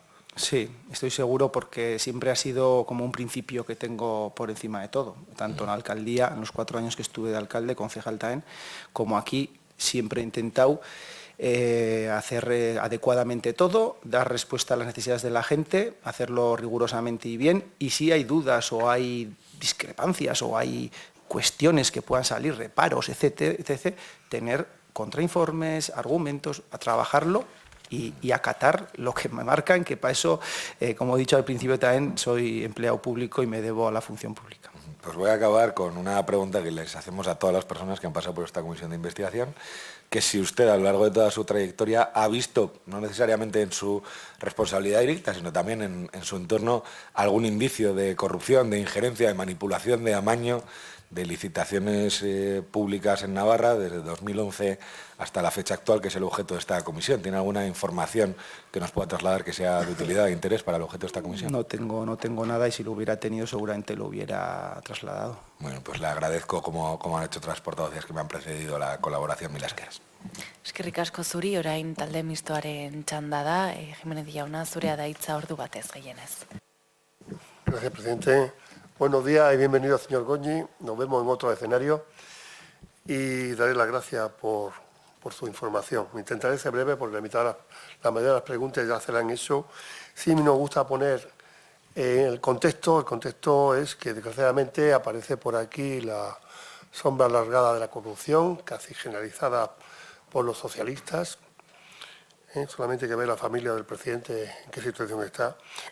Y después aparecen Servinávar, que parece que hay que ponerla en nuestra vida ya de un modo continuo. Fue de las primera licitación que aparecía en UTE con Acciona. Hoy están tanto el señor Anxo Alonso como el señor Cerdán, socio de Servinávar, están imputados. Y claro, pues esto ha generado muchas dudas. Y le ha tocado, por desgracia, a usted en ese momento, vamos a llamarlo histórico, ¿no? Está claro que los informes existentes de la Administración, de la OANA, Cámara de Cómputos, no se deduce que hay ningún tipo de irregularidad. Vamos, sinceramente yo me alegro, eso está claro. Y por tanto, nada, le voy a hacer unas cuantas preguntas muy, muy sencillas, que seguro que usted va a aprobar el examen con buena nota. Y la primera es, ¿considera que usted debe estar aquí hoy y por qué motivo? Bueno, justo anteriormente he comentado, ¿no? Aparezco y aparece la obra, y preguntan sobre esa obra en esta investigación, que también quería destacar que, por supuesto, lo primero que también quiero es que la justicia haga su trabajo y determine lo que tenga que determinar en cada caso, ¿no? Entonces, pues bueno, como efectivamente la Comisión del Parlamento también decidió pues, hacer el análisis de todas estas obras, yo me presto y vengo con esta responsabilidad que tengo a comparecer aquí donde haga falta, en el sentido de que pues, he sido gestor de esta obra, que fue, como bien se ha apuntado hasta ahora, pues la primera obra pública que en UTE pues, concurrieron Acciona y Servinávar, y que en la investigación pues, aparece en esos WhatsApp, pero bueno, que hasta entonces yo por lo menos no sabía, lógicamente, nada. Muy bien. ¿Es consciente que es Bildu quien le ha citado y es socio de este gobierno del que usted es alto cargo de hoy, a día de hoy? Se ha comentado que hubo una solicitud, entiendo, una propuesta de que se valorasen todas las obras y que los órganos de contratación estuviéramos en la comisión o en la comisión de investigación y, como he dicho yo, pues, se me citó y me he preparado lo mejor posible para poder darles la información que tengo. ¿Usted sospechó en algún momento como órgano de contratación de la adjudicación? ¿Tuvo alguna duda en un momento dado? No tuve ninguna duda. O sea, conforme los informes, tanto el pliego, que fue yo creo que los hitos importantes como órgano son la aprobación y el pliego, que ahí se recoge, yo creo que con bastante exactitud todas las cuestiones, como luego, sobre todo, la propuesta de adjudicación, el informe, que también viene muy bien armado y con todas las puntuaciones y toda la justificación y las actas que ha habido. Y luego ya son las certificaciones, que bueno, que ahí al principio se van certificando obras, vamos a decir, de forma sencilla, entre comillas, y el final suele ser en todas las obras el más complicado, pues cuando hay que cerrarlas y puede haber disputas de mediciones, de partidas, de precios, pero vamos, como otras tantas obras en las que me ha tocado ser órgano de contratación. Se lo ha preguntado el señor Pedro González de UPN. Pero se lo voy a preguntar. ¿Considera que Navarra Arena fue un error? Las inversiones que entonces se plantearon supusieron, por un lado, un detrimento y una desviación, vamos a decir, una concentración de los recursos en esas obras, lógicamente, si no, no se podrían haber puesto en marcha. Y aquello, yo creo que, bueno, sí en aquel momento supuso pues, un ajuste en otros ámbitos. También hay que ir viendo que gracias a lo que fue el Navarra Arena, la puesta en valor y en marcha por nuestra parte también, se pudo ir utilizando y hoy en día, y esto también es obvio, no hace falta que lo diga yo, es un motor, hay muchos eventos, tanto deportivos, que también esto era algo que había dudas en deporte. Deporte tenía esta responsabilidad, o por lo menos, ya digo que al principio salió con sprint, etcétera, pero claro, era una instalación que no se concebía únicamente para deporte. Y claro, eso también condicionaba, por ejemplo, a proyectos que había deportivos que pensaban que iban a ir a la Navarra Arena y no pudieron ir. No pudieron ir, pero no porque la instalación no fuera adecuada, sino porque el uso que se preveía o que se estaba previendo de conciertos, de eventos, de congresos, de ferias, etcétera, que era positivo en ese aspecto, digo, de actividad, suponía que al deporte le limitaba pues, en entrenamientos, en pistas, etcétera. Entonces, esa parte, pues luego ha sido la que ha ido dinamizándose, ha concluido las obras y estos años, pues ya desde casi 10 años, 9 años, ¿no? Desde que o mejor dicho, 8 años desde que se habilitó, pues ha sido un motor económico. Entonces, bueno, yo creo que en aquel momento, quizás si yo hubiera estado en el gobierno, hubiera intentado equilibrar más lo que fueron los recortes con lo que fueron inversiones y ahora, pues luego, sí, intentar, porque es que, claro, cuando uno tiene que destinar recursos a esta obra, aquello otro no atiende. A todo no se puede atender. Entonces, uno tiene que priorizar. Y bueno, se priorizó aquello. Ya digo que eso fue 2012, casi. Pues bueno, pues ahora ves que es una instalación, se puede percibir que es una instalación que da oportunidades a Navarra y que genera actividad económica. Y como digo, en aquel plan recuerdo que también nos tocó el circuito de Navarra, que había deficiencias, que había problemas, que había reclamaciones, etcétera, y aquello pues al final pues no ha tenido quizás esa posibilidad de desarrollo, ¿no?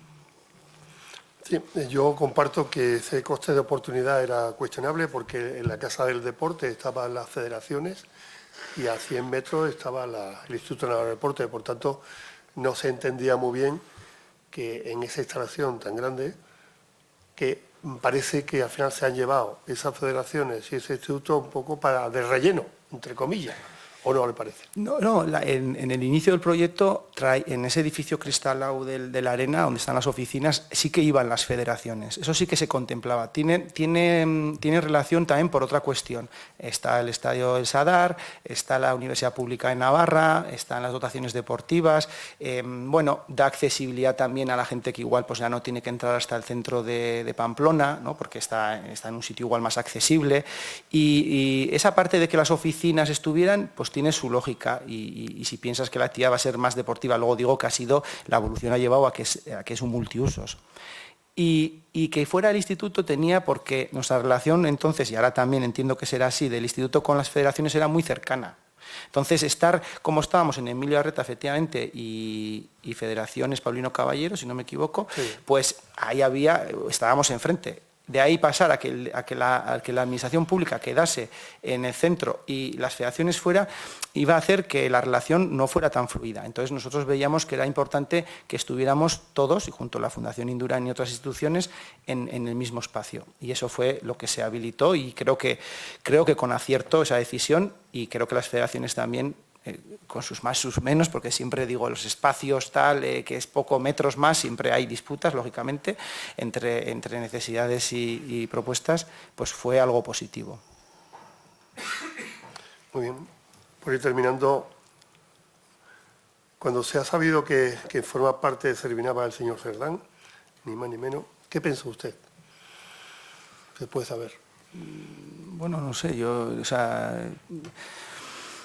he dicho antes que lo vuelvo a resaltar, ¿no? que en este caso y en los demás también, que la justicia haga su trabajo y que opere. Yo no desconocíamos totalmente esa información, si es así, esa presunta participación, y yo no tengo valoración de ese aspecto. En cuanto a órgano de contratación, no conocía eso. Muy bien, pues muchas gracias. Gracias.